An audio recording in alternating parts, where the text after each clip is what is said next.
Mesdames et messieurs, bonjour et bienvenue au journal de la mi-journée de ce 14 février dont voici le sommaire. L'islam et la paix dans le monde, le vrai visage de l'islam. La réflexion est menée par le docteur Ahmad Savadogo. À travers son livre d'une 60aine de pages, il tente de lever ce qu'il qualifie d'incompréhension par méconnaissance et de préjugés sur l'islam. Pour lui, l'islam est par essence paix. Explication dans cette édition.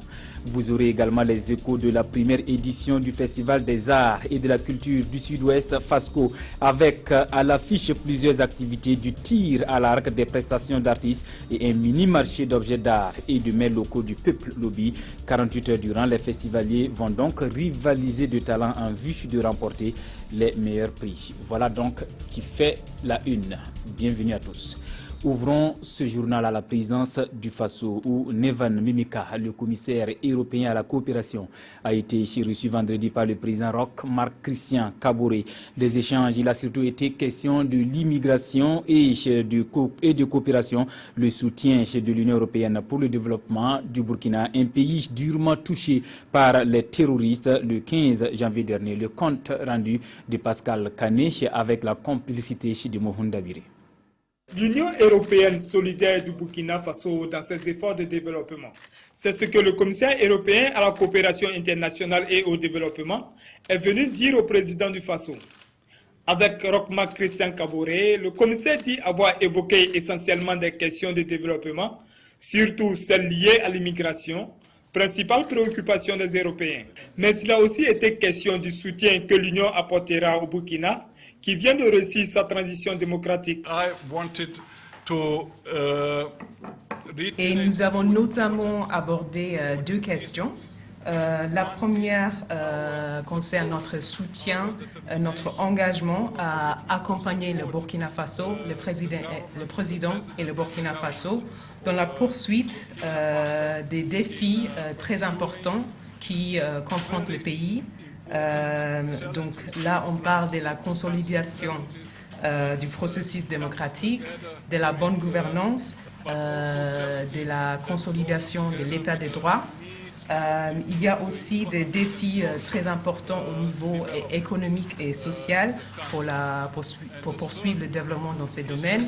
Et enfin, nous avons aussi parlé des arrangements communs qu'on peut mettre en place pour améliorer la gestion des frontières et la question des migrations pour renforcer la sécurité du pays et de la sous-région. To Burkina Faso, but also to the region as well. Le président a fait part au commissaire européen de la situation socio-économique du pays et a demandé à l'Union européenne un effort particulier, notamment pour cette première année, des efforts supplémentaires pour accompagner donc le Burkina. À l'occasion, le commissaire européen Neven Mimika a exprimé toute sa compassion à l'endroit du peuple burkinabé, frappé par des attentats terroristes au moment même où il tente de se reconstruire. Avant de quitter le Burkina, le commissaire ira d'ailleurs sur les lieux des attaques pour rendre hommage aux victimes. Monkoun Dabiré, oui, l'intégrisme religieux conduit parfois à des dérives, mais l'islam est par essence paix. À travers son livre d'une 60aine de pages, le docteur Ahmad Savadogo nous parle du vrai visage de l'islam en vue de relever incompréhension et préjugés sur cette religion. Amadou Ilboudo et Zalissa Sanfo étaient à la cérémonie de dédicace de l'œuvre. Reportage. De l'islam et de la paix dans le monde. L'actualité commande la réflexion. Et Dr Ahmad Savadogo propose de dépassionner le débat et de le professionnaliser à travers la découverte du vrai visage de l'islam. Un visage qui, selon l'analyse qu'il fait des Écritures saintes, est des plus pacifistes. L'islam, étymologiquement, vient du mot salam, qui signifie la paix. L'islam, qui annonce la bonne nouvelle du paradis à ceux qui croient et font le bien, et l'enfer aux malfaiteurs, ne peut pas être une religion de terreur. S'il y a terreur quelque part, même si les auteurs sont musulmans, les raisons doivent être recherchées en dehors de l'islam. Dans ce document d'une 60aine de pages, ce professeur de la rhétorique du Coran analyse chaque prétexte utilisé pour commettre ce qu'il qualifie de djihad insensé et donne ce qui devrait être réellement selon le Coran. Il y pointe du doigt aussi cette autre forme de terrorisme initiée par les détracteurs de l'islam qui consiste, selon lui, à lui attribuer les pires formes de cruauté. Rendons-nous cette fois-ci à l'hémicycle. Ana Maria Chonko, la diplomate cubaine, avec le président de l'Assemblée nationale, ils ont parlé coopération. Cuba intervient au Burkina dans divers domaines, dont la santé, l'enseignement et l'agriculture. Mahamadou Dabiré et Ismaël Dilomasirma. Chez le président de l'Assemblée nationale, Ana Maria Chongo, ambassadeur de la République de Cuba, est allée présenter les projets de son pays pour le Burkina Faso. Nos cadres sont pleinement disposés à partager leurs connaissances avec les collègues burkinabés, et surtout en particulier dans les domaines de la santé, l'éducation, l'agriculture, les recherches techniques scientifiques. Et nous remercions le peuple burkinabé et le gouvernement burkinabé qui nous appuient toujours dans notre bataille pour la levée des blocus. Arrivée en mai 2015, Ana Maria Chongo dit vouloir travailler pour rapprocher davantage la République de Cuba au Burkina Faso. Autre point de l'actualité dans ce journal, 13 000 ménages de la région du centre-est vont bientôt bénéficier du soutien du projet fileux sociaux dénommé Burkina Nang Sayah. C'est la fin de la misère au Burkina. Le tirage des bénéficiaires a été fait cette semaine à Tinkodogo au cours d'un forum régional. Issa Kafando et Aruna Mari.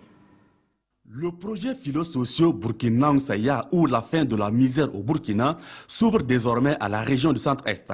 En présence des représentants de différentes communautés, l'équipe de coordination de projet procède ici au tirage au sort des ménages bénéficiaires par le biais de ce forum régional. L'intervention du projet philo-socio devrait profiter à 13 000 ménages dans 11 communes de la région. C'est un projet qui va venir en aide sur le plan financier aux ménages les plus pauvres. Puisque nous ne disposons pas de données jusqu'au niveau village, il fallait pour retenir les villages bénéficiaires procéder à un tirage au sort aléatoire. Et c'est ce tirage au sort qui est organisé à travers ce forum. L'enveloppe allouée au projet par la Banque mondiale s'élève à environ 25 milliards de francs CFA. Lancé en 2014 à Gourcy, il s'achève en 2019. 41 ménages burkinabés dans les 3 régions les plus pauvres du pays sont concernés, à savoir le nord, l'est et le centre-est. Nous avons des familles qui ont besoin des bienfaits de ce projet. Nos attentes, c'est effectivement pouvoir capitaliser les objectifs de ce projet, pouvoir amener nos populations vulnérables à être résilientes, à asseoir une base favorable au développement de la communauté. Cette rencontre intervient après celle de la région de l'Est. Là-bas, 14 000 ménages bénéficieront de ce projet. On peut également venir à bout de la pauvreté des populations en milieu rural en améliorant nos techniques de production agricole. Et pour lutter contre la dégradation des sols, les acteurs du monde paysan ont reçu du matériel pour la construction de cordons pierreux. C'était mercredi dernier à Lena dans la province du Houé. Karim Ilboudo et Kadou Romenki. Ces représentants des groupements de paysans sont désormais mieux équipés pour aller à la lutte contre l'érosion des sols grâce à cette dotation. Composé de brouettes, de piquets et de dabas, ce matériel va servir à la construction d'ouvrages anti-érosifs. Aujourd'hui, nous nous sentons prêts comme un ménagiste. Avec l'aide de ce matériel, vraiment, nous sommes fiers et nous allons nous engager. Le relief, l'hydrographie et le système de culture font que nous avons des environnements exposés. Les effets de dégradation de la fertilité des sols se font sentir de plus en plus. Et ça, c'est les défis que nous voulons relever à travers ProSol. ProSol prône la protection et la réhabilitation des terres dégradées via l'utilisation des cordons pierreux sous l'approche bassin-versant. Notre approche, c'est une approche qu'on appelle l'approche bassin-versant. On traite l'ensemble de l'espace en tenant compte de son relief, en tenant compte de l'écoulement de l'eau, en tenant compte des points les plus bas qu'on appelle les exutoires. Ce n'est pas des parcelles individuelles qu'on traite, c'est toute l'entité. On fait ce qu'on appelle les opérations de levée topographique. Seul avec ces types de courbes-là qu'on installe les ouvrages. Avec le cordon pirate, au bout de 2 ou 3 ans, vous allez voir que ce sont des points que vous aviez voulu négliger, mais qui sont maintenant revenus pour des points exploitables. Le Prosol est à ses premiers pas dans la lutte anti-érosive au Burkina Faso, dans l'ouest du pays. Il va concerner 6 communes dans les provinces du Tuy et du Oué. Dans tout autre registre, vous le savez, l'année écoulée n'a pas été de tout repos pour la presse burkinabé. Marquée essentiellement par la transition politique, il fallait être conséquent en termes de traitement de l'information. Pour le RIJ, le réseau d'initiative des journalistes, l'heure est au bilan. Ses membres sont en concertation depuis hier samedi. Le point avec Urbain Benito Somé et Nyaki Teda. Les hommes des médias, membres du RIJ, le réseau d'initiative des journalistes, sacrifie ici à la tradition. C'est un exercice annuel qui consiste à évaluer les activités d'une année et cette rencontre a permis de passer en revue celle de 2015 tenue dans un contexte tout particulier. Avec la situation politique, sociopolitique d'ailleurs, qui n'était pas favorable, l'émergence de certaines activités, la réalisation de certaines activités, c'était un peu difficile. Mais nous avons en tout cas essayé de faire ce que nous pouvions. Et avec certains de nos partenaires qui sont restés à nos côtés, nous avons réalisé en tout cas un certain nombre d'activités à travers donc les formations principalement, les rencontres mensuelles, les sorties de production dans les différentes régions du Burkina, les sorties internationales aussi. Et nous allons souvent hors du Burkina à la rencontre de nos confrères des autres pays. À la rencontre bilan, les membres venus des différentes régions du pays sont unanimes. Le réseau a réussi le pari, celui de l'avènement d'un journalisme de qualité à une période très sensible qu'a connu le Burkina Faso. Pour tous ces résultats, le coordonnateur et son équipe ont été reconduits pour un autre mandat. Un mandat qu'ils placent sous le signe de la déconcentration des actions du réseau pour toucher l'ensemble des médias au niveau local. Cap sur Gawa, dans la région du sud-ouest, le chef du département de la communication était samedi dans les locaux de la station régionale. Rémi Fulgence d'Anguinou est allé toucher du doigt les conditions de travail à la RTB de Sud-Ouest. Le film de sa visite avec Justin Karambirich et Jean-Clément Somé. Le ministre de la Communication, porte-parole du gouvernement Rémi Fulgence d'Anguinou dans les murs de la RTB de Sud-Ouest. Poignée de main, visite des locaux, puis échange avec les chefs de service pour partager les préoccupations. Les questions de toilettes, les questions du personnel, bon. Vous voyez, quand on veut aller à une production, il y a un problème de place qui se pose tout de suite. On a même demandé un minicar. La sécurité a été demandée. Le ministre d'Anguinou, très satisfait de ce premier contact avec la RTV de Sud-Ouest, dit prendre acte des difficultés et promet trouver des solutions diligentes à certaines préoccupations urgentes afin de consolider la dynamique engagée par les 32 agents qui y travaillent et permettre à Radio Gawa, qui va fêter ses 30 ans en mars prochain, de répondre à certains besoins spécifiques de son auditoire. Le gouverneur de la région a été extrêmement prolixe en termes de satisfaction du travail qui est fait par cette équipe-là. De très court terme, il y a des questions d'émetteurs que la directrice est engagée à régler. Il y a des questions du personnel qui vont être réglées très rapidement pour que l'équipe soit étoffée. Et puis les autres éléments, vous savez, même l'urgence oblige qu'on prenne le temps avant d'agir pour ne pas se tromper. Mais sur ces deux points-là, je pense que Radio Gawa aura déjà pour son anniversaire de 30 ans ces éléments-là qui seront réglés. Les stations régionales de la RTB fournissent des efforts considérables avérés pour répondre aux besoins d'information, d'éducation et de distraction des populations, selon le ministre de la Communication, porte-parole du gouvernement, pour qui il était nécessaire d'aller toucher du doigt les réalités du travail et surtout les encourager. Restons dans la cité de Bafoudy pour parler culture. L'association Foyer du Pony tient depuis ce week-end sa toute première édition du Festival des Arts et de la Culture du Sud-Ouest. Retranché dans l'enceinte du musée du Pony, les festivaliers vont rivaliser deux talents en vue de remporter les meilleurs prix. Oumarou Sagnon et Draman Kabouri. L'association Foyer veut contribuer à la sauvegarde et à la pérennisation du patrimoine culturel et artistique des peuples Lobi. Elle a organisé sa toute première édition du Festival des Arts et de la Culture du Sud-Ouest, un festival qui a connu la participation de troupes de danse traditionnelles, des archers et des artistes locaux. Nous avons mis cette association en place pour promouvoir la culture dans le Sud-Ouest. C'est dans ce sens que nous avons organisé une activité pour renforcer encore la préparation des athlètes qui vont se rendre à l'SNC. Pendant 2 jours, l'enceinte du musée du Pony a vibré au rythme des activités socio-culturelles, éducatives et sportives. Des compétitions qui visent à renforcer le niveau de prestation des festivaliers du Sud-Ouest à la Biennale culturelle burkinabé prévue du 26 mars au 2 avril 2016 à Bobo Dioulasso. Cette année, à travers donc ces tout petits, et à travers le plus que l'association Foyer vient de nous donner, ça va encore nous galvaniser pour que nous puissions apprêter les enfants afin qu'ils puissent nous ramener au moins un prix de la Semaine nationale de la culture. Les meilleurs festivaliers en tir à l'arc, en danse traditionnelle et en compétition de jeux de pétanque sont répartis avec des prix en espèces et des attestations de reconnaissance. La première édition du Festival des Arts et de la Culture du Sud-Ouest a également été marquée par une exposition d'objets d'art et la valorisation des mets locaux des peuples Lobi. Imaginez-vous un instant votre père amoureux de votre fiancée. L'affaire va certainement briser le pont entre les deux rivaux. Voilà qui inspire le réalisateur Boubacar Zidadi Sidnaba dans son 7e long métrage intitulé Papa mon rival.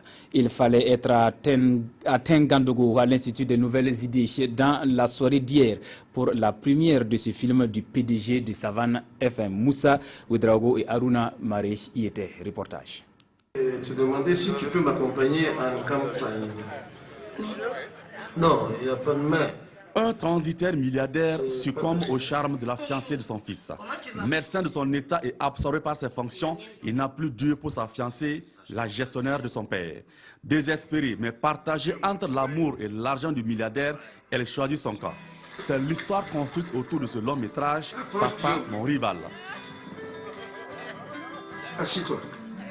C'est pour attirer un peu l'attention sur ce qui se passe dans nos vies, où tout va très vite, où les gens n'ont plus le temps de se voir, où ce sont les SMS qui gèrent les relations humaines, ce sont les coups de fil qui gèrent les relations humaines, et on n'a plus de contact physique. Et ça peut poser des problèmes. Ce film réalisé par Aboubakar Sidnaba pose la problématique des relations humaines en milieu urbain.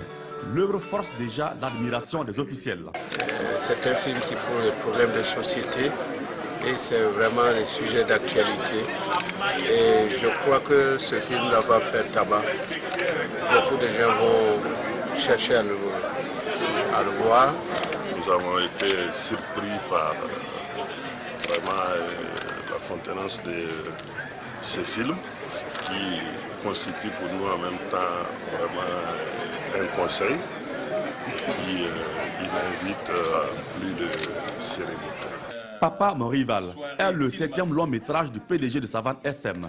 On y retrouve des visages bien connus dans le 7e art burkinabé, mais aussi des nouveaux. Papa mon rival sera bientôt à l'affiche pour le grand public. Voilà. Dans l'actualité internationale, les Centrafricains sont appelés aux urnes ce dimanche pour le second tour de la présidentielle. Ils ont le choix entre les candidats Anissé et Faustin. Journée d'élection ce dimanche en République centrafricaine, le second tour de la présidentielle. Les électeurs ont le choix entre Anissé Georges Dologuélé et Faustin Archange Touadéra, arrivés respectivement premier et deuxième lors du premier tour organisé en décembre. Ce scrutin est censé ramener la stabilité dans ce pays d'Afrique centrale après 3 ans de violence intercommunautaire. C'est en tout cas l'attente des habitants. Les gens veulent voter 17 femmes car ils veulent le retour de la paix et de la cohésion sociale. Ils ont tellement perdu. Ils espèrent que ces élections permettront un retour à la normale. Ce scrutin présidentiel est couplé avec les législatives dont le premier tour en décembre a été annulé pour cause d'irrégularité. Pour s'assurer du bon déroulement du scrutin, les frontières du pays ont été provisoirement fermées ce dimanche. Idem pour les débits de boissons. Je veux voter, je suis un citoyen central. Un mot de sport dans cette édition en préliminaire allée de la Ligue africaine des champions. Le Racing Club de Bobo Dioulasso a été défait hier samedi à Bamako par le Stade malien par 3-1. Une défaite difficile à digérer par l'entraîneur du représentant burkinabé Oscar Barrow qui parle d'un coup de pouce de l'arbitre nigérian. Le résumé de cette première manche avec nos envoyés spéciaux à Bamako, Mathias Drabo et Kalfa Ouattara. Le miracle n'a pas eu lieu. Le Racing Club de Bobo Dioulasso s'incline 3-1 face au Stade malien.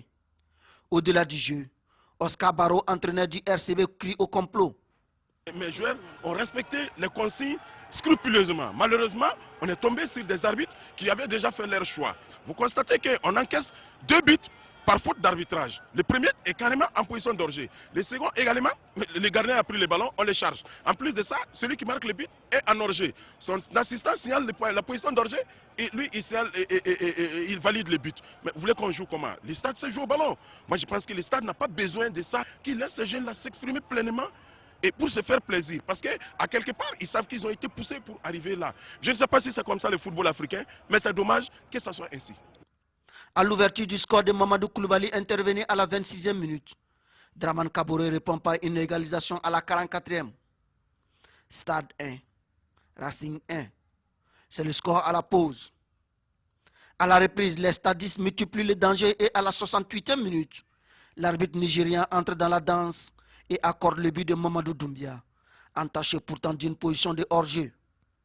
La défense du RCB conteste. Et Moussé, elle est désorganisée et concède un pénalty à la 85e minute de jeu, suite à une faute de main de Moustapha Diallo. Ousmane Diabaté le transforme. Score final, 3-1. Le match retour dans 2 semaines promet lui d'être difficile pour les Tigres de Diaradougou.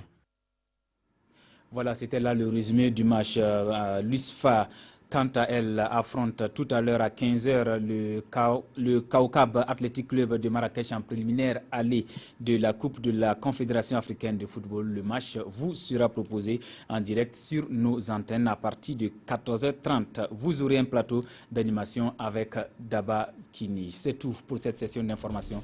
Merci de l'avoir suivi. Je vous retrouve à 22h15 pour l'édition synthèse de l'actualité. À bientôt.